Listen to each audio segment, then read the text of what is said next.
Well, hello out there, and welcome to the 73rd episode of the Cotton Companion podcast. And boy, do we have a lot to discuss today. Thanks to the Ninth Circuit Court of Appeals June 3rd ruling that rescinded labels for 3 Dicamba products, and certainly then all of the following confusion and decisions that have been popping up here over the last few days. This is Jim Stedman. I'm senior editor of Cotton Grower, and as always, I'm joined by Cotton Grower editor Frank Giles. Frank, I'm going to be honest, I'm not sure I've ever seen a story that seemingly came out of nowhere create so much confusion on so many levels in such a short period of time. Yeah, and that story came out right in the middle of a lot of growers' weed control window. So I know there was a lot of angst and confusion about it. I had a conversation with a cotton grower in Georgia, a buddy of mine, last week, and he actually sent me a text, and he's like, "What's up with all this?" And I'm sure now, with recent developments, he probably feels a little better than he did this time last week. He had purchased his Dicamba the week before, so I'm guessing his spirits are a little better than they were this time a week ago.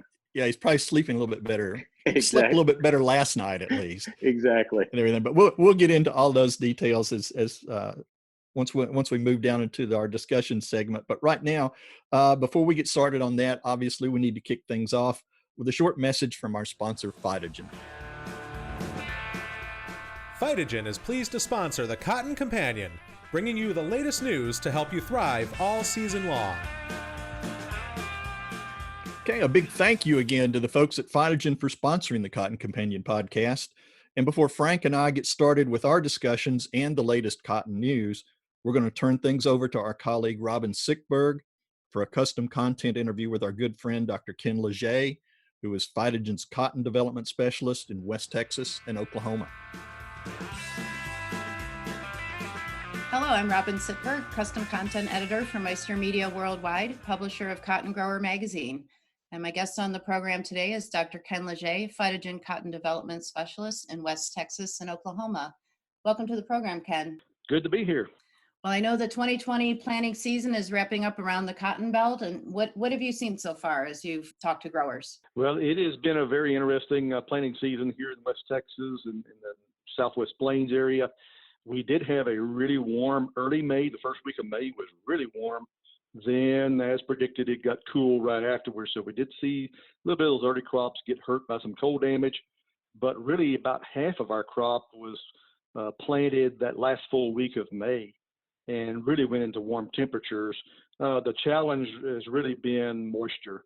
So we've had good subsoil moisture, but surface moisture has been lacking. So what we've seen are pivots are looking pretty good because they can get the moisture to the surface. Drip fields, on the other hand, some of those are struggling because we simply can't push enough water up to the surface. And so those have had a challenge, and certainly dry land stand establishment has been very challenging. We have had quite a few growers share with us that in those tough conditions, some of the only cotton that has achieved stand for them is their Phytogen cotton, because of that excellent early season vigor that we display made it through those challenging conditions. So that was great feedback from those growers, and really something that really doesn't surprise us very much. Excellent. Well, it wouldn't be spring if there wasn't some challenge growers had to deal with, right? That's right. So what should growers think about as they go into June and July? Certainly June and July, it's weed control season. So the good news there is we saw a lot of residual herbicides applied pre-plant and some at planting. And so growers, by and large, started clean, just as we recommend they do. But weeds do tend to grow even in those tough conditions. So we are seeing some flushes, and first applications over the top are going out in some of the early planted cotton. So we're beginning to remind growers that to follow the Enlist herbicide labels and think about wind direction, wind speed, where your susceptible crops are, boom height, just some gentle reminders to avoid any off-target movement and to achieve good weed control. So that's what we're facing here in June to July, and we're looking forward to see how the rest of the season plays out. Well, good. Got to wrap up the program now, but I want to say thank you for being on it with us this morning. And where can growers go to get more information? Best place is phytogen.com. All right. Thank you, Ken. Thank you. All right, thank you, Robin, and thank you, Ken, for that interview. So we're just gonna jump in on this, Frank, because there's really no use. We can't ignore the elephant in the room any longer regarding this vacating of the registration for Extendamax and Fexapan and Ingenia herbicides that came down on June 3rd, and the subsequent clarification that we got from EPA for temporary use through July 31st. We've sifted through a lot of information nationally and related more specifically to cotton over the past few days. And I want to provide some additional perspective on the topic. I'd like to welcome our colleague, Jackie Pucci, who is senior writer for Crop Life, Precision Ag Professional, and Agribusiness Global magazines, all of which are sister publications to Cotton Grower. I'd like to bring Jackie in for this discussion as well. Jackie, welcome to the Cotton Companion. Hi, Jim. Thanks. Now, of all of our colleagues at Meister Media, you've been covering the Dicamba products since their initial registration in 2018, and you've kind of become, in my opinion at least, our expert on all things Dicamba in all geographies. Can you give us just a quick recap of the past week? Was this something the industry saw coming, or was everybody kind of blindsided by it, especially considering the time of year? I think they were blindsided is what I've gathered from it. So yeah, it took EPA 5 days to issue the label cancellation after the court's ruling on Friday. So they didn't issue the label cancellation till last night. Mass confusion in the industry about what that meant because there was no guidance from EPA. So the states had different interpretations, with most of them saying that they were going to continue allowing the sale, distribution, and use of dicamba without that label cancellation from the EPA.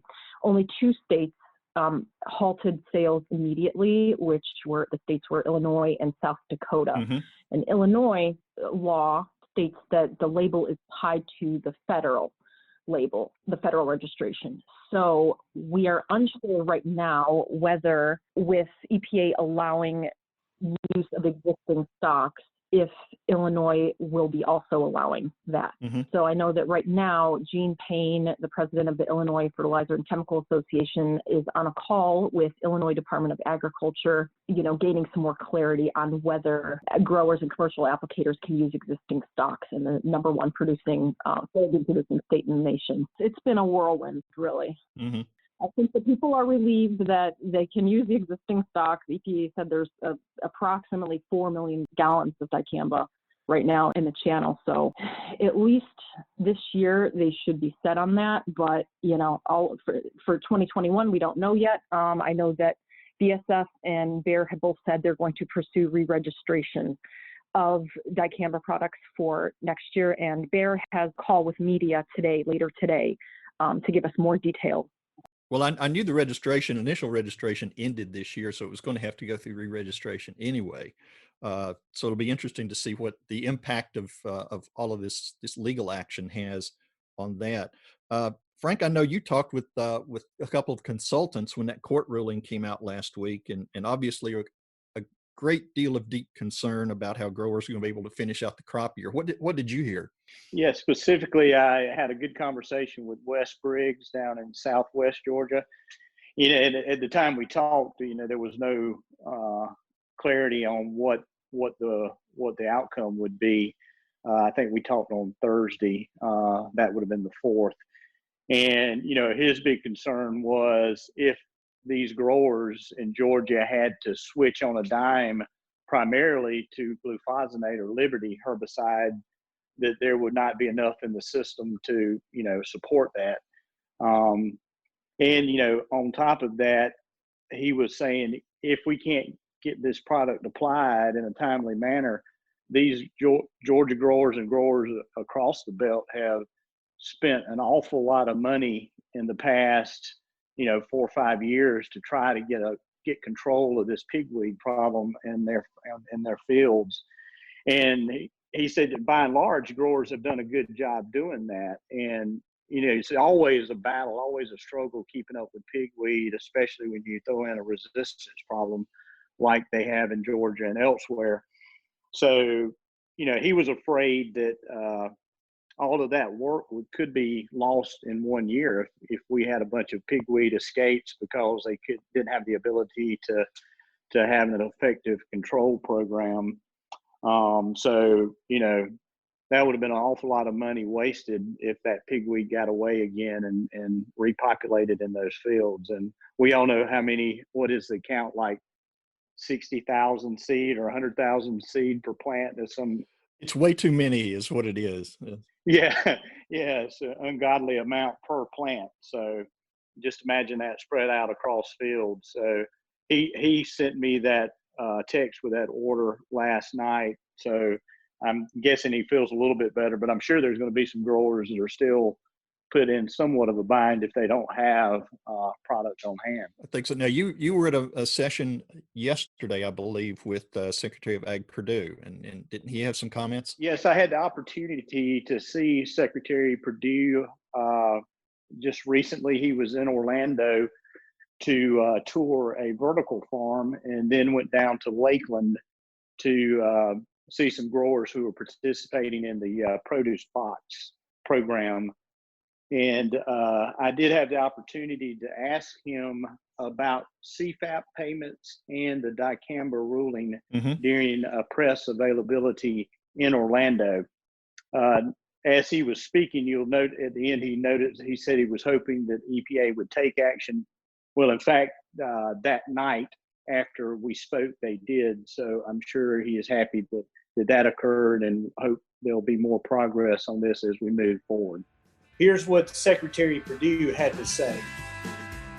CFAP applications began on May the 26th. Those that have damages on price damages more than 5%, and then obviously destruction of whether it's milk or meat or eggs or vegetables and produce can go to their FSA office and apply. And I think checks have already been issued on some that have validated their loss in that way. So they're flowing out. The applications will go through about the end of August, 26th of August, in that way. The Dicamba, I think, is an unfortunate decision with the Ninth Circuit. Many times when these things are challenged, they're challenged in the Ninth Circuit. It has a serious effect over production agriculture in the conventional farming techniques overall. From an innovation standpoint, the genetics have been matched with crop protection chemicals in order to do that. So we hope that it does not prevail long term and that it can be reversed. We have appealed to the EPA to go ahead and allow people who had purchased that this year, planted crops that are going to use that, to be able to do that in the stock that they have, while we can hopefully resolve some of the challenges there with that vacation of the camp. Okay. That's great. That's good information, and certainly appreciate the Secretary taking time to visit with you on that. I guess what we need to do now is just kind of take a quick look at what the EPA order that came in last night really means. And Jackie, please jump in on this if I'm misinterpreting this in any way. The order, it basically addresses the sale, distribution, and use of existing stocks of XtendiMax, Fexapan, and Genia. As I understand it, Tavium herbicide from Syngenta is not included in this. It was not part of that court ruling because it wasn't yet registered when EPA granted the reapproval of the conditional registration for Dicamba a couple years ago. That's correct? Yes, although the availability of Tavium, not sure how much there is of that. Apparently not very much in the, for growers to want to switch over or, yeah. Yeah, and we know Tavium has a cotton label and some usage on its label for cotton, but it's not something that's basically been talked about a lot in the market. So, but I'm sure a lot of people are suddenly shifting and pivoting to take a look and see what their options might be on that. But anyway, according to the EPA order, distribution or sale by any person is generally prohibited except for ensuring proper disposal or to return to the registrant. So basically, growers, if you have it in stock, you use what you use it. But if you don't use it all, it's got to go back to your retailer for handling and disposal. And that growers and commercial applicators can use existing stocks that were in their possession as of June 3rd. Use, though, must be consistent with the product's previously approved label and may not continue after July 31st. So regardless of what state level or state labels may have said in terms of your application window, July 31, all the windows are closing if they haven't already closed. Well, I think we're going to wrap our discussion up here. I think I've talked to a couple of state weed specialists here in the last 24 hours. And quite honestly, they are all updating their recommendations for dicamba use through July 31, as well as taking a look at any needed revisions to programs they may have featuring glufosinate and any other labeled products. Stanley Culpepper, who's extension weed specialist in Georgia, basically said, this has certainly been a wake-up call in several ways. That number one, everybody's got to work together even harder, making sure that we've got sound science in place to make sure this type of situation doesn't happen again.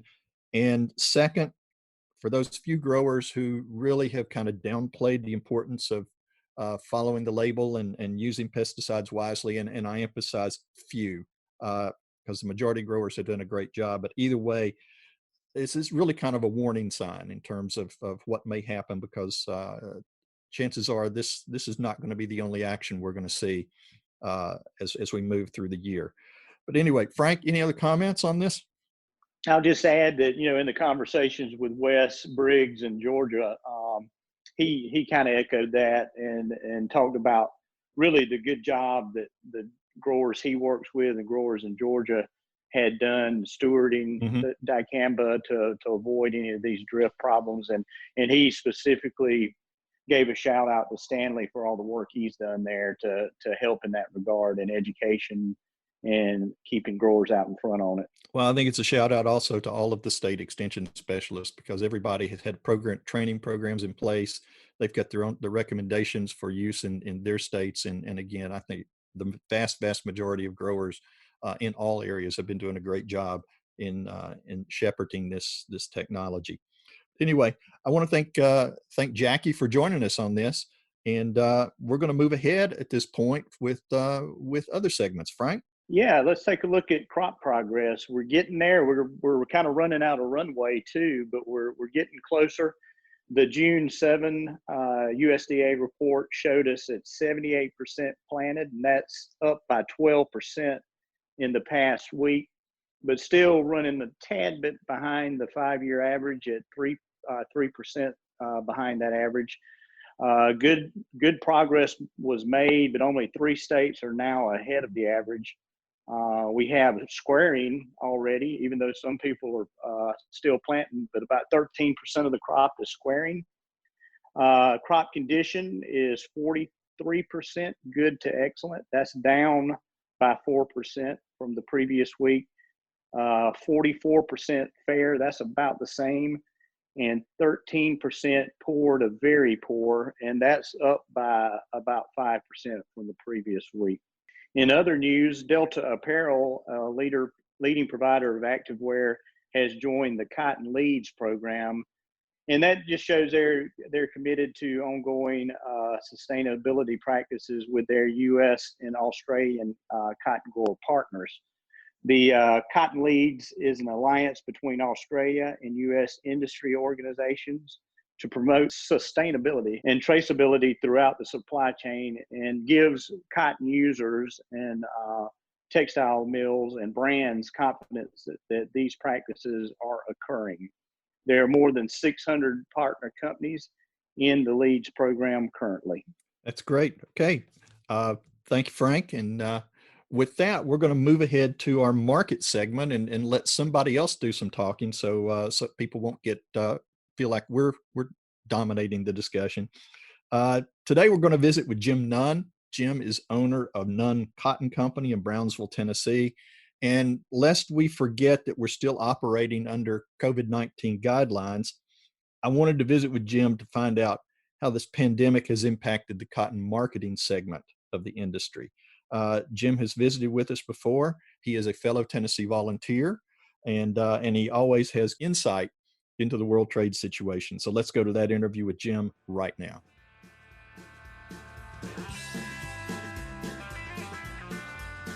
Welcome to this episode's market segment. Today, we're going to talk about some of the impacts of COVID-19 on the cotton marketing segment of the industry, among other things. And I'm joined today by Jim Nunn, who's owner of Nunn Cotton Company in Brownsville, Tennessee, and a good neighbor of everyone here in the West Tennessee area. Jim, thanks for being with us today. Jim, thank you and Tyler for inviting me to do that. I think it's safe to say that the cotton market was already feeling a little puny before COVID-19 hit in a big way. And certainly once it did, I hope you've been safe and you've been able to continue business as close to usual as possible. What kinds of impacts have you seen in the market and maybe among your business contacts and certainly with your business? Well, I think the first thing that I've seen is more risk aversion by the merchants. Mm-hmm. And then with the farmers that were holding crops when the market collapsed so much, they were affected by this $100 bail drop too, not only in the value of the commodity, but also in their mental health. Sure. We're seeing that the CFAP program is going to help those farmers who were holding cotton and other crops too. But the 19-cent allocation to cotton farmers ends up being a max of 3.8 cents when factoring in the 50% of the inventory Mm-hmm. allowed on how many pounds, and then the 80% advance. And then it's no guarantee that they'll get the other 20%. So, the farmers are going to have some help with their, many of them feel like they're not going to be made whole Right. what they actually lost. There are lots of issues with merchants about cancellation, defaults, and delays. I've had conversation with foreign buyers about what they should expect in regards to merchants' charges on carrying charges. In many markets, as we know, they were basically shut down for the past 3 months. In India, for example, the Bangladeshi Garment Association contacted the International Cotton Association for consideration in regards to forced demurrage, but the ICA said their contracts would not allow that. If mills defaulted, claiming forced demurrage, they would be taken to arbitration. And many mills across the world are worried about this. And what I'm told, they're working harder to make arrangements to perform on their contracts in the face of cancellation, delays, and defaults from their buyer customers. Mm-hmm. What kind of adjustments can they make? Well, they'll just, most of them are asking for delays. Okay. I've had, a couple of customers, merchant customers tell me that they've had a mill call and ask them to discount the letter of credit 2 or 3 cents. And they'll go ahead and open it. Mm-hmm. And I don't see much of that happening. I think that the strength of an ICA arbitration award is so strong in international markets that these mills are going to have to perform in the face of having defaults on what they're trying to sell. Right. Those different things, I think that everyone felt better when the market rallied back from 48 cents to 58 cents. But, I think that the trade and the mills would like to see the market go back up. If cotton prices rose, the yarn prices would go Mm-hmm. up too. Now we've seen a lot of buying recently in the last couple of weeks from China on this. Are they restocking their their reserves, or are they just taking advantage of some low cotton prices right now to get some cotton over there to have ready? Well, the merchants I speak to a person will tell you that none of the trades are going to any of the Chinese government agencies. They're all going to private traders. Okay. The belief is that cotton will be headed to the reserve at some point in time, and part of the reason that we've seen such a volume of it is that with these lower prices, with prices dropping back into the low, mid, and now upper 50s, that the Chinese can buy cotton a whole lot cheaper than they could 6 months ago. 12 months ago, and they can fulfill some of the dollar requirements that are in phase one. But right, we're starting to hear rumblings out of the White House over the way China is acting in Hong Kong, on top of how they've treated the Muslim Uyghurs in Western China with stories of concentration camps, slave labor, things like that. Mm-hmm. And that, that the White House may come out with something this weekend. And we're seeing, that the UK, Canada, and Australia have joined together in protesting some of the things and going on in China as well. So, I think most people, I know everybody on the business side wants things to go through, but apparently in China, the party runs everything and not the country. Looking at, you mentioned something about the CFAF program just a minute ago, and with this is one in a series of COVID-19 relief packages that growers have received. When these things are announced, what types of things or services are you having to do to sort of a value added thing for the clients that you work with? I spent 3 days last week trying to understand and figure out this program, and customers would call and ask questions. And, I talked with, people, Farm Service, the Cotton Council, other industry groups, trying to find out exactly how it figured. You would figure one way and it came out to this, and then you'd see somebody else's math and it came out to that, but it was confusing, and still is. Someone will come in and I'll explain it to them and they'll look at me like, you're talking in another language. A lot of our farm programs, are based on 93.5% of a payment at an 85% rate.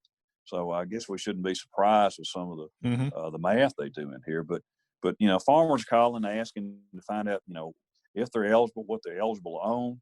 And, many, the first questions are, did I have any cotton left to sell after January 15th? Right. And so, the last week I've been going back through my purchase book, invoices, trying to put together things for growers, so they can either go online and have numbers to turn into USDA, or they've made, an appointment at their FSA office to go in and do it there. And Jim, I'm going to tell you, it was confusing trying to figure this whole thing out. I don't doubt that at all. It's probably more like Common Core math at this point. Well, it's still confusing and after you know what you're talking about. And but I think people at the gens, people in my line of business, we've tried to be on the front lines to explain things to people so they can understand and get, if we can help them, supply them with materials, to help them as well. And the complicated thing is when you get in there and you're carrying some inventory, but it's a certain percentage of what you had to left to sell, and if it's more than 50%, you're only going to be paid on 50% of your total production. And in some of those things, it gets pretty confusing, and it's difficult to figure things out. And of course, many of the marketing co-ops and pools, they've had to go back and come up with a figure for their growers, so they can, how much of the cotton that was delivered to the pool or to the co-op, was actually marketed by January 15th. And so those people they've got to go back through and allocate out what percentage is, and then go and apply for that. And probably the most confusing thing for a lot of people is how the landlords are going to handle this stuff too. And I have one customer in West Tennessee that has about 60 farms. Okay. Now, to his credit, he sold out before the market crashed. And but I'm just thinking about the difficulty he would have trying to explain to most of his land is rented on a share, all those different landlords, and trying to do the thirds and the fourths, and then he's got shares on 2 and 3 different landlords on the farm, and having to go through all that. So it's a pretty big job paperwork wise to go through this thing, and simply confusing too. Well, I guess it's a good thing that the application window for this program has been stretched out over almost 2 months now. Registration opened on May 26th. How quickly what are you hearing from growers? How quickly are they wanting to get into FSA to get their application squared away? Well, I had some customers yesterday who went into one of the smaller cotton counties and made their applications. I know some people have gone online to apply. A grower was in here this afternoon getting some invoices, and he said that the county office people had told him that it's a self-administrated program. You just tell them what you have, they click it, and they fill it in. And I feel like they'll come back and do some audits on some people. But if a grower is going to apply for these programs, it'd be best that he whatever he applied for, he keep those records at hand or in a place in case he does get an audit. They may do a 2% audit, they may do a 10% audit, they may do 2 out of 1,000. I don't know, but I keep all this stuff together just in case somebody comes and looks, and then they can show it to them and move on. Sure. But they may not do anything. We don't know what they're going to do. Well, and I think that's part of it too. It's the old details yet to be determined.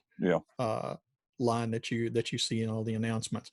Shifting gears just a little bit. I know, here for the last 2 months or so, everybody's been trying to shelter at home and work remotely, and I know from your business, you pretty much have a small operation. It's you and an office. But most of us have had to make some changes and adjustments in terms of getting used to using Skype and Zoom and other, social programs like that.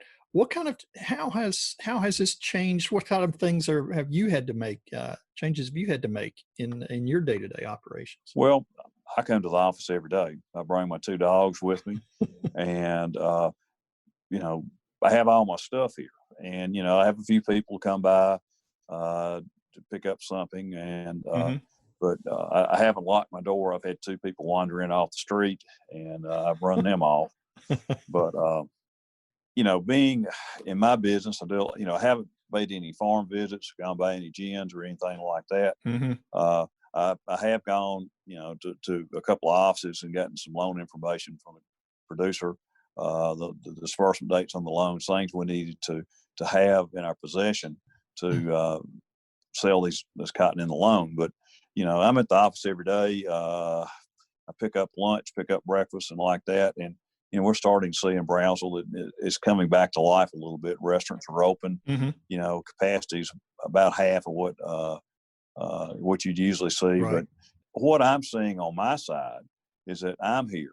I can, the gins, there's somebody at the gin if you need something sent to you. But it's been a little more of a logistic challenge on the selling side because everybody's at home, and of course everyone is set up.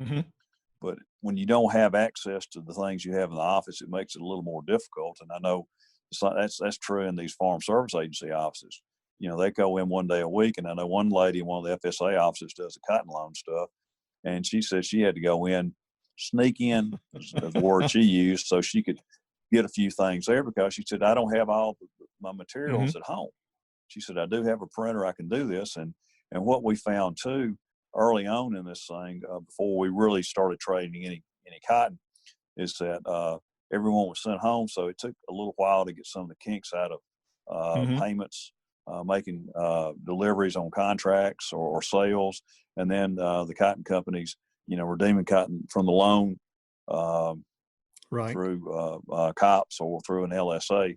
They had a few more steps to jump through, and plus and sending money back and forth too. It took a little while for everyone to get used to that.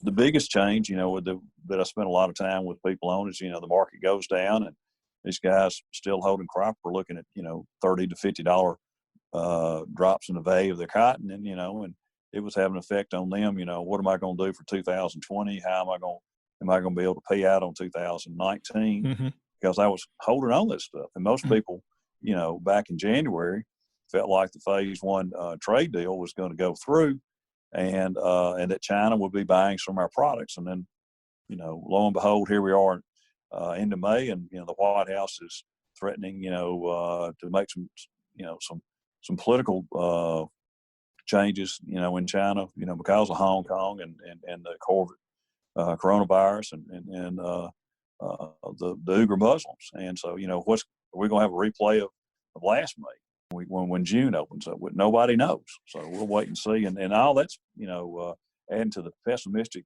feel out there in the country, as well as, in trade circles on, are the Chinese, this, 1.2, 1.4 million bales they bought, right? Are they going to perform on that? And on some of those contracts that are sitting there right now that haven't been shipped, are those contracts still going to be honored or canceled? Well, that's the key. And, and with the market going up, probably what's happened on some of these contracts left over from 2018, 2019, they still may be hanging out there. and and these lower price contracts are being used as as an averaging tool.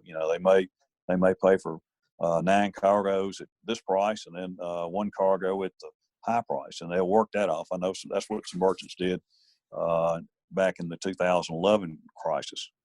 But I think the uncertainty is still hanging out there, and apparently the stock market isn't worried at all about it. We may back over 25,000 in a strong way, and it may keep going. Who knows? But I'm sure that it's going to be watching what happens this weekend coming out of the White House. Absolutely. Watching, and speaking of watching what's going on right now, I know that planting is trying to wrap up here in the Mid-South, and certainly in other parts of the country as well.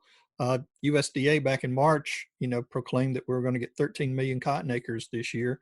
I've got to guess that there's got to be a more realistic number than that at this point. Yeah. We're never really going to know what the intended acres would have been in the Mid-South if we'd had a typical normal planting season. Mm-hmm. It certainly would have been larger than what is actually gone in the ground, growing in the ground.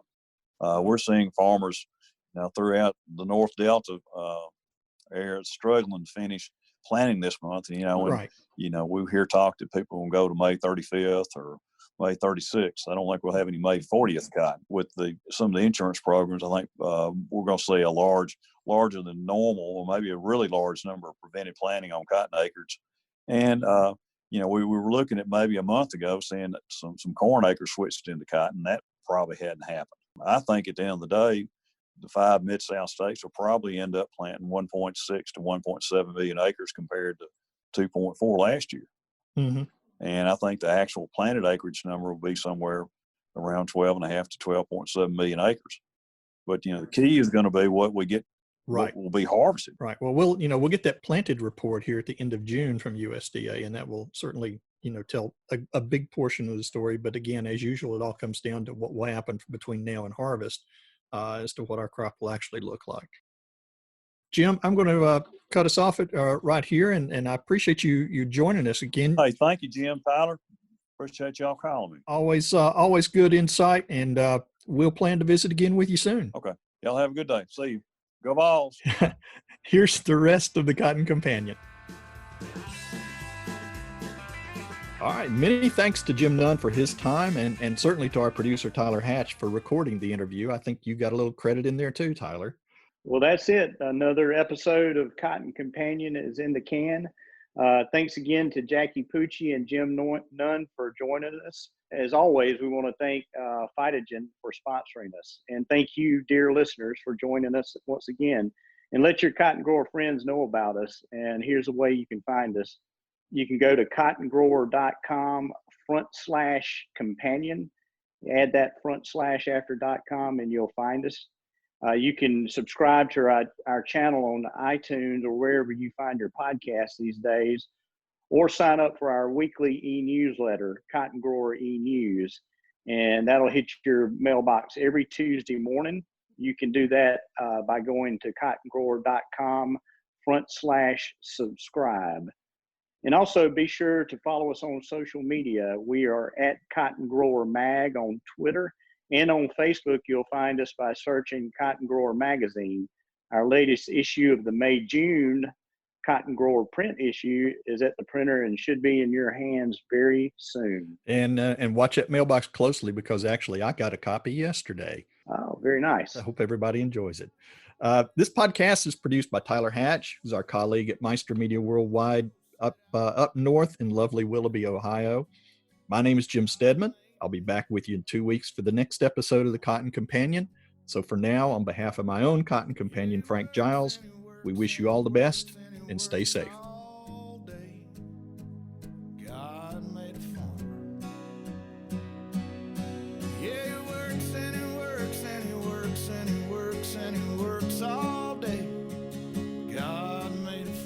Phytogen thanks you for listening to this edition of the Cotton Companion. To learn how you can thrive with Phytogen, go to phytogen.com.